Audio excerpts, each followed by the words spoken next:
Derrière chaque dossier déposé pour obtenir un logement via la loi de droit au logement opposable, dite DALO, se cache une histoire personnelle. À sa sortie de prison, David, sans logement, s'est vu retirer la garde de ses enfants. Hébergé chez son cousin, l'urgence d'un toit s'est faite ressentir pour reprendre sa vie de père de famille.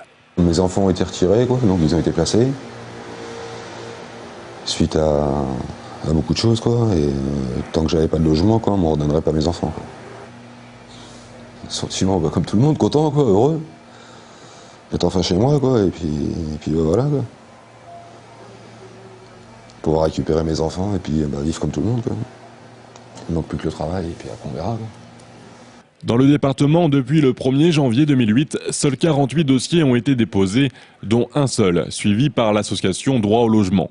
Sur 42, déjà examinés par la commission, 13 ménages ont reçu un avis favorable, 11 autres ont trouvé une solution avant l'examen de leur dossier. Enfin, 18 ne remplissaient pas les critères d'attribution. 48 dossiers, c'est peu. Pour exemple, la préfecture du Loiret en a reçu 9 fois plus.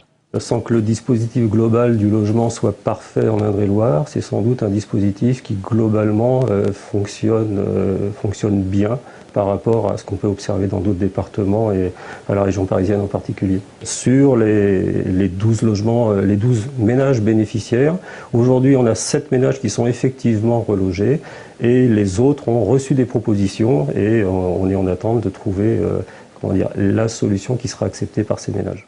Jusqu'à présent, à chaque fois, la préfecture a réussi à proposer une solution de logement en moins de 3 mois aux bénéficiaires de la mesure. Aucun recours au tribunal administratif n'a donc eu à être déposé depuis le 1er décembre.